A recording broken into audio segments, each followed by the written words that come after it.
खासदार विशाल पाटील जे अपक्ष खासदार आहेत, जरी ते काँग्रेसचे सहयोगी सदस्य असले तरी सुद्धा ते अपक्ष निवडून आले. त्यामुळं त्यांच्यावर त्यांच्यावर प्रभाव टाकण्याचे किंवा त्यांना डोळा मारण्याचे जे राजकीय परिस्थितीमध्ये उद्योग आहेत ते अजूनही सुरू आहेत. आणि नुकतंच त्याच्यामध्ये जे राज्याचे पाटबंधारे मंत्री कृष्णा खोरेचे आहेत राधाकृष्ण विखे पाटील यांनी थेटच ऑफर विशाल पाटलांना दिलेली आहे. याच्यापूर्वी सुद्धा आपल्याला आठवत असेल तर चंद्रकांत पाटील यांनी अनेक वेळा याच्याबद्दलची ऑफर दिलेली आहे.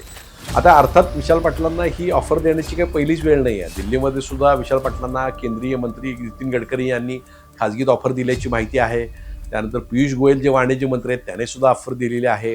देवेंद्र फडणवीस यांनी सुद्धा 1-2 वेळा त्यांना खाजगीमध्ये विशालराव कुठं आता तिथं तुम्ही करताय, तुम्ही विचार करा, अशा प्रकारची चर्चा केलेली आहे. फार कमी लोकांना माहीत असेल की श्रीकांत शिंदे जे खासदार आहेत, एकनाथ शिंदे यांचे सुपुत्र, ते विशाल पाटलांचे अतिशय जवळचे मित्र आहेत. म्हणजे अनेक वेळा दिल्लीमध्ये ते घरामध्ये एकत्र असतात, वेगवेगळ्या ठिकाणी ते एकत्र जातात. अतिशय घनिष्ठ संबंध या श्रीकांत शिंदे आणि विशाल पाटलांचे. त्यामुळे श्रीकांत शिंदेचं म्हणणं असं आहे की आम्हाला पश्चिम महाराष्ट्रामध्ये अजितदादांची नंतरची पोकळी किंवा पश्चिम महाराष्ट्रामध्ये आम्हाला शिवसेनेला एक चांगलं स्थान करायचं आहे. एका बाजूला प्रकाश आंबेडकर कोल्हापूरचे पालकमंत्री आहेत, एका बाजूला शंभूराव देसाई सातारचे पालकमंत्री आहेत. अशा वेळेला सांगलीला आम्हाला तगडं नेतृत्व पाहिजे, तर तो सुहास बाबर ऑलरेडी आहेत. त्यामुळे सहकारी चळवळीतलं नेतृत्व आमच्याकडे पाहिजे. त्यामुळं विशालराव तुम्ही आलं पाहिजे. त्यामुळे शिवसेनेत त्यांनी यावं अशी त्यांची सुद्धा इच्छा आहे. पहिल्यांदा निवडून आले, त्यानंतर मल्लिकार्जुन खरगे यांच्याकडं विशाल पाटील आणि विश्वजित कदम गेले. पण विशाल पाटलांना काँग्रेसनं काय दिलं हाही प्रश्न आहे. म्हणजे हर्षवर्धन सकपाळ प्रदेशाध्यक्ष आहेत, कधी त्यांना आपुलकीने विचारणा केली किंवा पक्षाच्या कुठल्या बैठकांमध्ये त्यांना घेतलं, कुठल्या निर्णय प्रक्रियेत घेतलं. दिल्लीमध्ये राहुल गांधी, प्रियांका गांधी हे त्यांचे तिथले नेते आहेत. तर विशाल पाटलांनी सहयोगी सदस्य म्हणून काँग्रेसला सहकार्य केल्यामुळं त्यांनी किती विचारपूस त्यांची केली, काँग्रेसनं कुठल्या त्यांच्या बैठकांमध्ये याच्यामध्ये विशाल पाटलांना बरोबर घेतलं, हाही प्रश्न आहे. इथं सुद्धा विशाल पाटलांना स्वीकृत नगरसेवकासाठी आता संघर्ष करायला लागलेला आहे. इथं सुद्धा त्यांना काँग्रेसचा शहराध्यक्ष निवडताना संघर्ष करायला लावला. त्यामुळं काँग्रेसमध्ये विशाल पाटलांनी राहावं ह्यासाठी काँग्रेसनं काय केलंय असा प्रश्न जर विचारला तर त्याची सुद्धा उत्तरं कदाचित काँग्रेस पक्षाला द्यावी लागतील.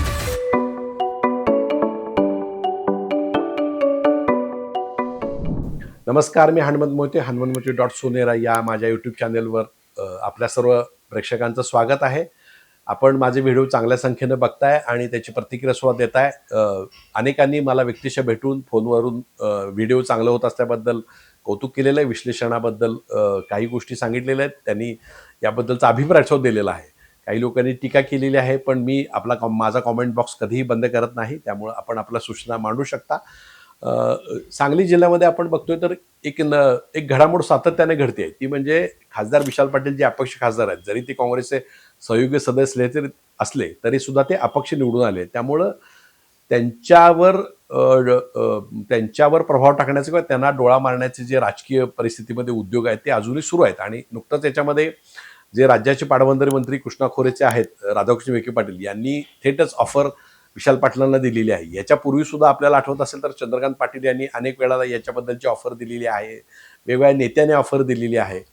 तर विशाल पाटलांना ही ऑफर देण्याची प्रक्रिया अजून सुरू आहे. आता याच्यामध्ये नेमकं काय विषय आहे तर एक गोष्ट आहे की विशाल पाटील हे अतिशय ताकदीनं 2024 निवडणुकीत निवडून आले. आपल्याला माहित असेल की तर त्यांना काँग्रेसकडून तिकीट हवं होतं, पण ही जागा महाविकास आघाडीने स्वतःकडे घेतली. ज्या चंद्रहार पाटलांच्यावर विश्वास संजय राऊतांनी आणि जयंत पाटील किंवा महाविकास आघाडीने ठेवला, त्यांचं डिपॉझिट जप्त झालं.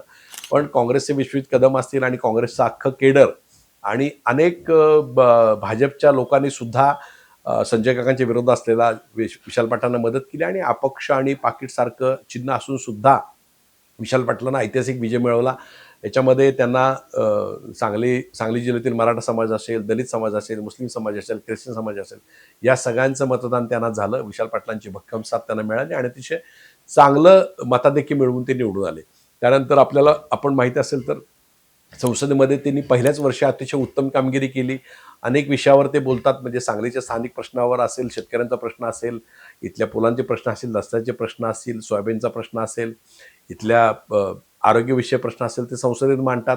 अनेक राष्ट्रीय विषयावर ते बोलतात, राज्यातल्या विषयावर बोलतात. त्यामुळे अतिशय प्रभावी वक्तृत्व शैली असलेलं नेतृत्व म्हणून ते आपल्याला माहिती आहे. त्यांचे भाषणं सुद्धा खूप गाजतात. त्यानंतर ते ताकारे म्हैसाळ टेंबू असतील, सांगली जिल्ह्यात आरोग्य व्यवस्था असेल, त्याच्याबद्दल सुद्धा वेगवेगळ्या मंत्र्यांना, नेत्यांना भेटत असतात.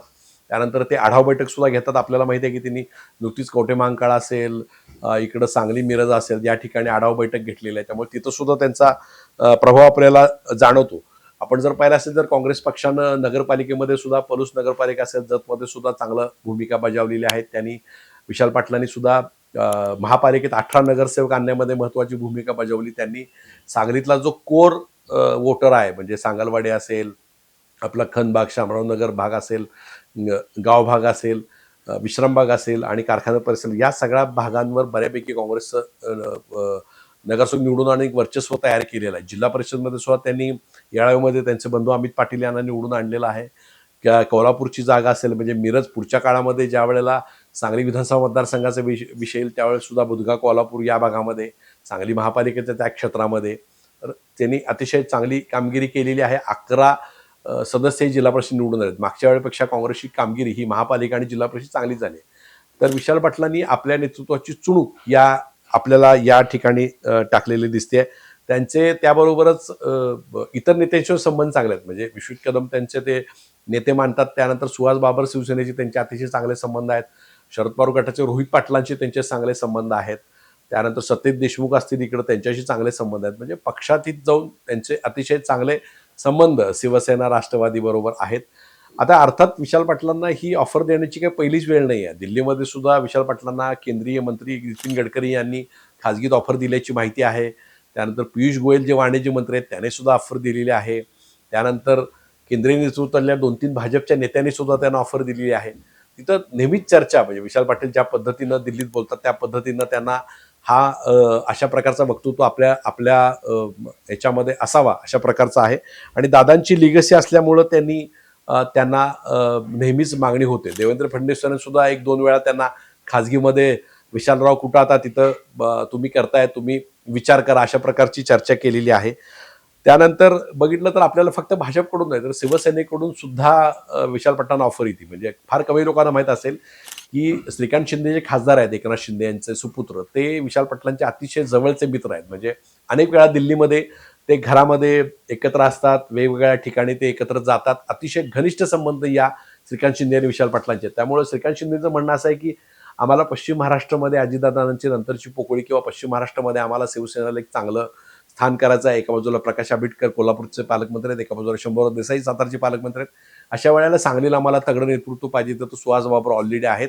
त्यामुळे सहकारी चळवळीतलं नेतृत्व आमच्याकडे पाहिजे. त्यामुळं विशालराव तुम्ही आलं पाहिजे. त्यामुळे शिवसेनेत त्यांनी यावं अशी त्यांची सुद्धा इच्छा आहे. त्यांनी अनेक वेळा त्याच्याबद्दल चर्चा केलेली आहे की तुम्हाला जे जे हवं आहे ज्या कारखान्यांच्या मदत असेल सहकारी संस्थांना मदत असेल व्यक्तिशः मदत असतील त्यानंतर शिवसेनेची सगळी ताकद पश्चिम महाराष्ट्रामध्ये तुम्हाला उभं करूया.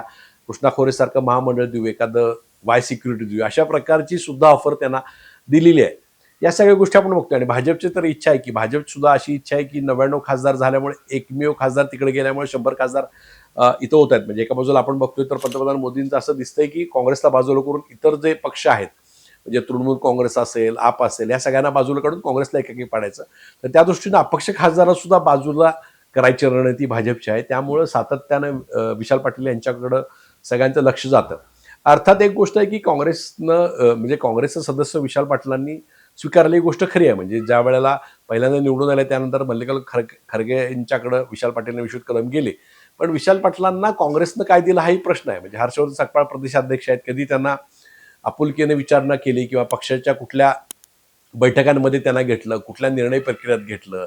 दिल्लीमध्ये राहुल गांधी प्रियांका गांधी हे त्यांचे तिथले नेते आहेत. तर विशाल पाटलांनी सहयोगी सदस्य म्हणून काँग्रेसला सहकार्य केल्यामुळे त्यांनी किती विचारपूस त्यांची केली, काँग्रेसनं कुठल्या त्यांच्या बैठकांमध्ये ह्याच्यामध्ये विशाल पाटलांना बरोबर घेतलं हाही प्रश्न आहे. इथं सुद्धा विशाल पाटलांना स्वीकृत नगरसेवकासाठी आता संघर्ष करायला लागलेला आहे. इथं सुद्धा त्यांना काँग्रेसचा शहराध्यक्ष निवडताना संघर्ष करायला लावला. त्यामुळं काँग्रेसमध्ये विशाल पाटलांनी राहावं ह्यासाठी काँग्रेसनं काय केलंय असा प्रश्न जर विचारला तर त्याची सुद्धा उत्तरं कदाचित काँग्रेस पक्षाला द्यावे लागतील. त्यामुळे आगामी काळामध्ये विशाल पाटलांची भूमिका ही महत्त्वाची आहे.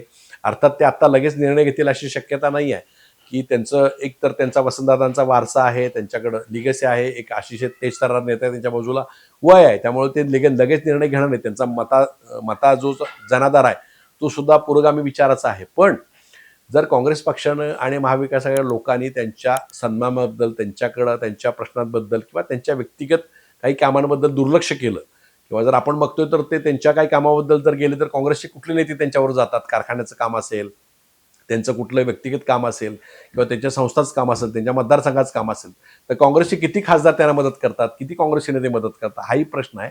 त्यामुळे आगामी काळामध्ये हा प्रश्न गंभीर झाल्याशिवाय राहणार नाही. त्यामुळे आगामी काळात विशाल पाटलांच्या भूमिकेवर आपल्याला लक्ष ठेवून राहावं लागेल.